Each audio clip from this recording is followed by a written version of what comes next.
Ready start. देश के स्वास्थ्य परिदृश्य से आ रही यह खबर चिंता जगाने वाली है कि 5 साल में भारत में इलाज का खर्च लगभग 2 गुना हो गया है।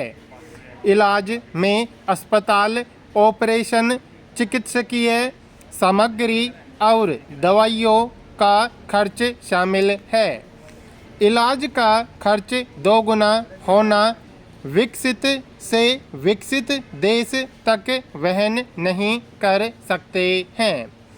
अंदाज़ा लगाया जा सकता है कि हमारे देश के लिए यह कितनी बड़ी चुनौती है और संकट पैदा कर सकती है। पैरा उस देश में जहां लगभग 60% आबादी के पास तो पेट भरने तक के लिए पर्याप्त आजीविका नहीं है, वे इलाज का खर्च वहन कर पाएंगे संभव नहीं है।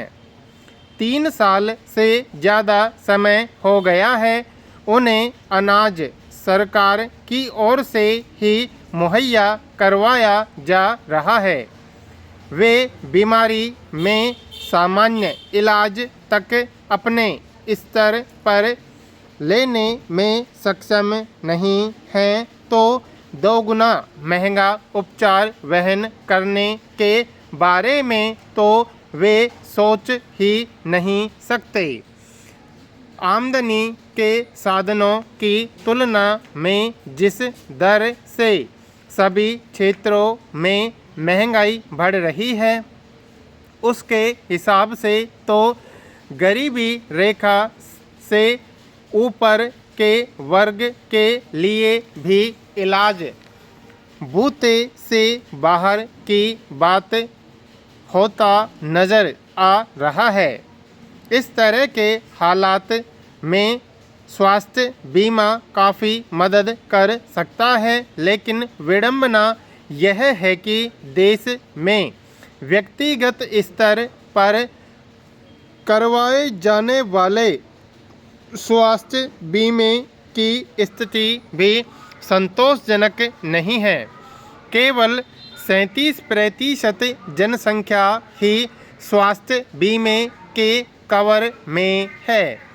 सेहत से जुड़ी मुश्किलें यहीं तक सीमित नहीं हैं। इलाज महंगा होने के साथ स्वास्थ्य बीमा भी हर साल करीब 15% की दर से महंगा होता जा रहा है। पैरा निश्चित रूप से यह एक बड़ी चुनौतीपूर्ण स्थिति है जिससे निपटने के लिए सरकार को व्यापक स्तर पर उपाय करने होंगे। यूनिवर्सल हेल्थ कवरेज के लिए राजस्थान व तेलंगाना समेत कुछ राज्यों की अलग अलग स्वास्थ्य बीमा योजनाएं हैं, तो दूसरी ओर आयुष्मान योजना है जो भाजपा शासित राज्यों तक ही सीमित है। केंद्र सरकार का उद्देश्य सभी प्रदेशों को विश्वास में लेकर एक ऐसी योजना लागू करना होना चाहिए जिससे स्वास्थ्य सेवाओं से कोई भी अछूता न रहे। केंद्र और संबद्ध राज्यों को ऐसी योजना के सुचारू क्रियान्वयन की अड़चनों को भी दूर करना होगा। जेनेरिक दवाओं की पहुंच बढ़ाने के प्रयासों को भी और पुख्ता करना होगा। अमेरिका का उदाहरण सबके सामने है, जिसने जेनेरिक दवाओं का उपयोग कर वर्ष 2022 में $338 बिलियन की बचत कर ली।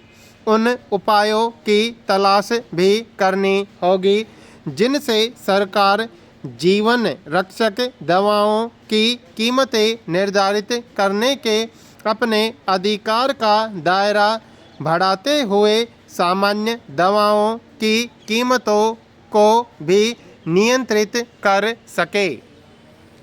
पैरा महिलाओं ने बराबरी एक जैसे अधिकार व हकूक़ के लिए लंबा संघर्ष किया, जिसका नतीजा सामने है।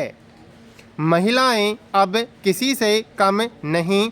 बहुतेरे कार्य क्षेत्र तो ऐसे हैं जहां महिलाओं की ही बहुतायत दिखती है। आज महिला समानता दिवस है, जो अगस्त माह की प्रत्येक 26 तारीख को मनाया जाता है। आज के दिन महिलाओं के अधिकार, बराबरी और समानता जैसे विषयों पर सरकारी और सामाजिक आयोजनों में चर्चा होती है। महिला समानता दिवस पहली बार अमेरिका में मनाया गया। महिला अधिकारों की लड़ाई अमेरिका में 1853 से शुरू हुई।